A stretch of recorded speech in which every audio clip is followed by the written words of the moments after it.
Bismillahirrahmanirrahim. Assalamualaikum warahmatullahi wabarakatuh. Segala puji hanya bagi Allah Subhanahu wa Ta'ala, Zat yang menanamkan kehendak dalam hati yang retak, mengangkat siapapun yang mau belajar dari luka dan keterpurukan. Sholawat dan salam semoga selalu tercurah kepada panutan semesta, Sayyiduna Muhammadin Shallallahu Alaihi Wasallam, yang mengubah budak menjadi pembebas, menjadikan yatim piatu sebagai pemimpin umat dunia. Saudaraku, penyimak setia Teguh Rahayu Slamet Channel Rohimatullah, kali ini kami hadirkan kisah fiksi reflektif inspiratif berjudul Sang Solutor Menjaring Jawara dengan Algoritma Kelas Solutor. Bukan sekolah elit, bukan ruang prestasi, tapi kelas sunyi lewat kiat menggugat takdir, dengan jalan ikhtiar yang istiqomah. Inilah kisah Purbowaseso Al-Hakim, yang dikenal Bro Purbo, pemuda dari garis hidup paling bawah. Tak punya gelar, warisan, atau sorotan. Tapi dari reruntuhan harapan, dan ejekan lingkungan, Purbo bangkit membentuk ruang gemblengan, bernama kelas solutor, kelas tandingan untuk menjemput takdir, lewat ikhtiar yang istiqomah. Sebelum lanjut, mari kita disclaimer bahwa cerita ini adalah karya fiksi reflektif inspiratif, disusun untuk tujuan edukatif, motivatif, dan kontemplatif. Nama, tempat, dan kejadian hanya rekaan. Jika ada kesamaan dengan tokoh atau peristiwa nyata, itu hanya kebetulan. Cerita ini tidak membawa pesan politik atau tuduhan apapun, melainkan panggilan tekad. Bagi siapapun yang pernah diremehkan, gagal, bahkan nyaris putus asa, namun berani memilih jalan bangkit, lewat tekad meniti bernama Kelas Solutor, semoga maslahat. Wassalamualaikum warahmatullahi wabarakatuh. Mari simak kisah Purbo, dan tanyakan pada diri, apakah kita siap menjadi sang solutor dalam hidup kita? Yuk, tata niat, jernihkan hati, selamat menyimak dengan bismillah. 1. Lahir untuk kalah. Tak ada yang memilih dilahirkan dari garis nasib yang patah. Purbo tahu itu, bukan dari bacaan, bukan dari ceramah motivasi, tapi dari kenyataan yang mencabik sejak ia bisa mengingat warna sendalnya sendiri di barisan upacara SD, sendal jepit butut yang berlubang. Semua mata memandangnya seolah ia bukan peserta upacara, tapi bahan hiburan gratis. Ia menunduk, bukan karena rendah diri, tapi karena ia sadar, dunia ini terlalu cepat menghakimi, dan terlalu lambat memberi kesempatan. Ia lahir dari keluarga yang tak pernah punya foto keluarga. Ia besar dari dapur yang lebih sering mengepul karena kayu basah, bukan karena ada yang dimasak. Ia tumbuh di tengah ocehan tetangga, bukan pujian guru atau pelukan orang tua. Namun sejak kecil, Purbo menyimpan pertanyaan yang tak berani ia ucapkan, bahkan kepada bayangannya sendiri, apa benar ada anak yang dilahirkan hanya untuk kalah? Setiap hari ia menatap cermin kayu di kamarnya yang remuk di sudut. Wajahnya biasa saja, tak ada pancaran istimewa, tapi di balik matanya yang sembab, ada api kecil yang tak pernah padam. Ia tahu ia tak bisa bersaing dalam lomba gaya, lomba panggung, atau lomba koneksi. Tapi satu hal yang ia miliki, keras kepala untuk tidak menyerah. Di sekolah, ia selalu di bangku belakang. Bukan karena bodoh, tapi karena terlalu sering dianggap tidak penting. Jika ia angkat tangan, guru pura-pura tidak melihat. Jika ia menjawab benar, kelas diam. Tapi kalau ia salah, tawa meledak seperti ledakan mercon di hari lebaran. Purbo belajar bahwa nilai rapor tidak menentukan nilai hidup. Dan kata orang bukan ukuran takdir. Ketika usianya menginjak SMP, ia pernah mendapat surat beasiswa. Tapi ayahnya hanya menatap kosong dan berkata, "Nak, beasiswa itu gratis. Tapi ongkos ke tempat pelatihannya, baju barunya, sepatunya, kita dapat dari mana?" Hari itu, Purbo tidak menangis. Tapi ada sesuatu dalam dirinya yang roboh. Ia tahu, betapapun cerdasnya ia, sistem ini sudah mengunci gerbang sebelum ia sempat mendekat. Namun yang patah bukan berarti tamat. Yang kalah bukan berarti musnah. Justru dari reruntuhan harga diri itu, Purbo mulai menyusun satu tekad, kalau tak ada tempat untuk anak sepertiku belajar jadi juara, maka aku akan membangun tempat itu sendiri. Ia tak tahu bagaimana caranya. Ia hanya tahu bahwa dunia tak akan memberi ruang bagi orang biasa. Maka ia akan meretas ruang itu dari titik paling sunyi. Kelak, ia nyebutnya bukan kelas, bukan komunitas, tapi sebuah nama kelas solutor. Tempat di mana yang ditolak bisa tumbuh. Tempat di mana yang dihina bisa pulang, di mana yang kalah bisa belajar menjawab hidup dengan kepala tegak. 2. Algoritma kehidupan, kode kunci dari orang-orang tertolak dunia. Bertahun-tahun Purbo menyimpan kehinaan sebagai bahan bakar. Ia sadar, kebanyakan orang menyulut mimpi dari pujian. Tapi bagi dirinya, dan orang-orang sepertinya, mimpi tumbuh dari penolakan. Ia mulai menyalin lapola, mengumpulkan pi dari kehidupan orang-orang gagal yang berhasil membalikkan keadaan. Ia tak suka istilah motivator, karena baginya mereka bicara dari atas panggung, bukan dari parit yang becek. Ia mencari orang-orang nyata, yang pernah dipaksa tidur di terminal, yang pernah ditolak di 10 perusahaan, tapi tetap bangun di sepertiga malam, ketika pintu langit. Purbo menyebutnya, algoritma kehidupan. Bukan formula ajaib, tapi semacam pola batin, kode keras kepala, semacam mental scripting yang ditulis oleh luka dan diasah oleh waktu. Ia melihat satu benang merah, orang-orang yang berhasil bukan hanya bekerja lebih keras, tapi mereka melatih jiwanya untuk tahan sakit. Mereka yang ditolak terus-menerus akhirnya paham, dunia ini tak mengenal adil, hanya mengenal strategi. Maka mereka menciptakan strategi dari titik rendah, dari balik keterbatasan. Purbo mulai mengumpulkan orang-orang seperti itu. Bukan lulusan cum laude, bukan alumni sekolah top, tapi mereka yang pernah jatuh dan ogah menyerah. Mereka yang tak punya ijazah tapi punya etos. Mereka yang tak punya modal tapi punya marwah. Ia tidak membuka sekolah. Ia membuka ruang, di emperan masjid, di kolong jembatan, di ruang kosong warung kopi yang sudah gulung tikar. Mereka belajar bukan dari kurikulum, tapi dari kisah. Mereka tidak diberi nilai wujud angka, tapi nilai hidup.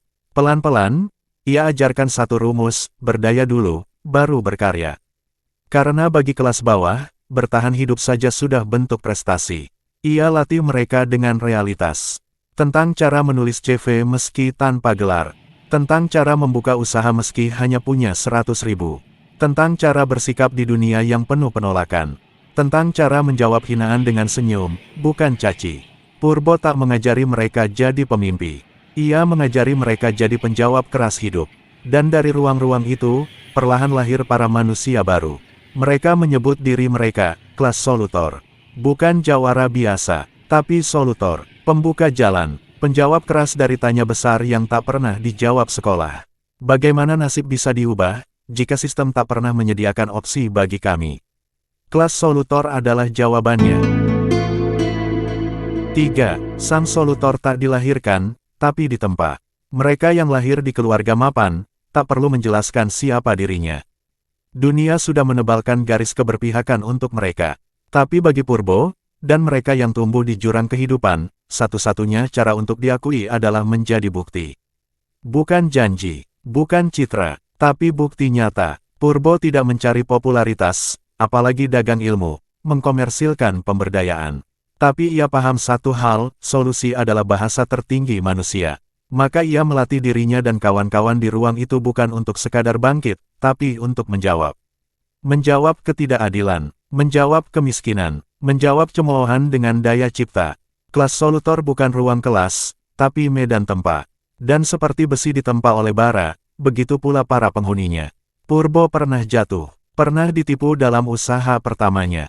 Uangnya hilang, harapannya redup. Bahkan sempat ada satu malam di mana ia duduk di pinggir jembatan, menatap air, dan berkata pelan pada dirinya. Kalau aku hilang malam ini, siapa yang peduli? Tak ada yang menjawab. Hanya angin malam yang lewat. Tapi justru di kesendirian itulah, muncul nyali yang lain. Bukan nyali untuk melawan dunia, tapi nyali untuk bertahan satu hari lagi. Dan dari nyali itulah, perlahan, tangan-tangan Tuhan mulai bekerja. Ia mulai didatangi mereka yang senasib. Ada buruh yang di PHK, ada anak muda korban putus kuliah, ada mantan napi yang ingin bertobat tapi tak diterima di mana-mana. Purbo tak menanyai masa lalu mereka.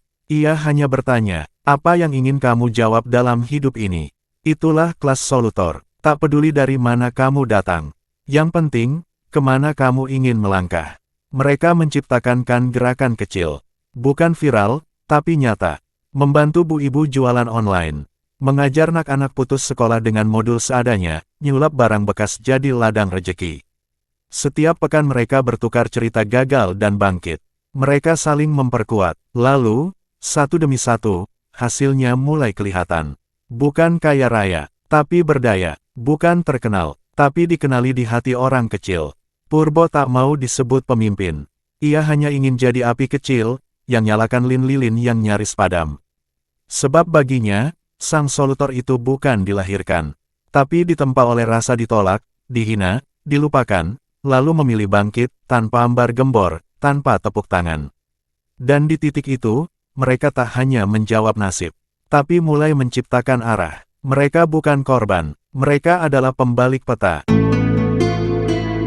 4. Benturan, intrik dan ujian sebelum pecah. Gerakan sunyi yang dipelopori Purbo ternyata tak selamanya berjalan mulus. Saat kelas solutor mulai dikenal dari mulut ke mulut, masuk ke dusun, lalu diundang ke balai desa, tanda bahaya pun mulai berdengung. Bukan dari luar, tapi dari dalam. Beberapa tokoh lokal yang sebelumnya duduk manis sebagai pemilik pengaruh merasa terancam. Mereka tak suka ruang tak resmi yang tak bisa mereka kendalikan. Purbo dianggap terlalu idealis, terlalu bebas, terlalu mengacaukan sistem. Padahal sistem itulah yang sudah bertahun-tahun membuat warga stagnan. Mulailah muncul benturan. Beberapa peserta kelas solutor difitnah menyebar ajaran sesat. Ada yang dituduh sebagai penyusup ideologi aneh. Bahkan ada aparat yang menyarankan agar kegiatan mereka didaftarkan secara resmi, dengan catatan, tunduk pada pengawasan penuh. Purbo goyah. Ia melihat satu persatu kawannya mulai ditarik, ditekan, bahkan dicabut akses pekerjaannya. Warung kopi yang selama ini jadi base camp mereka tiba-tiba didatangi, petugas izin. Teras masjid yang dulu terbuka kini dipasangi gembok. Mereka diasingkan secara halus. Sampai pada suatu malam, dua orang yang dulu paling semangat, Giman dan Sastro, datang dan bilang, "Pur, kita mundur. Anak istri kita terancam. Kami gak kuat, maaf." Purbo hanya tersenyum, pahit, tapi ikhlas. Ia tahu, perjuangan tak selalu punya akhir indah bagi semua. Tapi ia tidak boleh berhenti hanya karena takut dihentikan. Justru di titik genting inilah, arah hidupnya diuji, benarkah ini misi? Atau hanya ambisi? Di kamar sempitnya, ia salat malam, menggigil. Dan di atas sajadah itu ia berucap lirih. Ya Allah, jika ini jalanmu, kuatkan aku. Tapi jika ini hanya nafsuku, ambil semua ini dariku. Pagi harinya, ia berdiri sendiri di depan warung tua yang telah dikunci paksa. Di tangannya, ia bawa spidol dan selembar kardus bekas. Ia tulis dengan huruf besar, "Kelas solutor tak dibungkam, indah ke hati yang mau nerima." Dan dari situlah kisah ini meletus menuju babak penentu, apakah sunyi bisa mengalahkan gaduh? Apakah benturan bisa melahirkan bentangan harapan? Apakah manusia mengira bahwa mereka akan dibiarkan berkata, "Kami telah beriman," sementara mereka tidak diuji? Al-Ankabut 2. 5. Saat sunyi membelah langit, jawaban itu bernama solutor. Mereka bisa memadamkan lampu. Mereka bisa mengusir dari warung, dari teras masjid, bahkan dari dusun. Tapi satu hal yang tak bisa mereka usir, keteladanan. Kelas solutor terus hidup, tak lagi berbentuk tempat, tapi menjelma menjadi nyala dalam dada yang sudah ditempa. Tak ada jadwal, tak ada papan nama, tak ada spanduk. Tapi setiap orang yang pernah disentuh jalan sunyi ini, tahu mereka punya misi yang tak bisa dibunuh. Purbo tak pernah tampil di televisi, tapi namanya bergetar di tiap doa orang kecil. Ia tetap berjalan, satu langkah, satu nama, satu rumah. Ia tak ingin revolusi yang gaduh. Ia hanya ingin perubahan yang mengakar. Beberapa tahun kemudian, seseorang bertanya padanya, "Apakah kamu puas hanya jadi penggerak tanpa pengakuan?" Purbo menjawab pelan, "Pengakuan dari manusia itu angin. Tapi kalau hidupmu jadi sebab orang lain berani hidup, itu cahaya." Kini, kelas solutor sudah menyebar. Bukan sebagai lembaga, tapi sebagai kesadaran. Ada tukang becak di kampung yang mengajari anak-anak membaca. Ada janda tua yang membuka pelatihan menjahit gratis. Ada pemuda korban narkoba yang kini jadi mentor. Mereka semua pernah menyentuh api yang dinyalakan oleh Purbo. Dunia mungkin tak tahu nama mereka. Tapi mereka tahu, mereka sedang menjawab hidup. Bukan sebagai pengeluh, tapi sebagai solutor. Dan kita yang membaca kisah ini, mungkin kita bukan siapa-siapa. Tapi jangan-jangan, Allah sedang menunggu siapa yang mau menjadi jawaban, bukan hanya pertanyaan. Mungkin inilah saatnya, sunyi kita berubah jadi strategi. luka kita berubah jadi laboratorium. Dan hidup kita bukan lagi sekadar cerita, tapi saksi perubahan. Hai, para solutor, sudahkah engkau bangkit dari tempatmu diremehkan? Jika belum, inilah panggilan itu.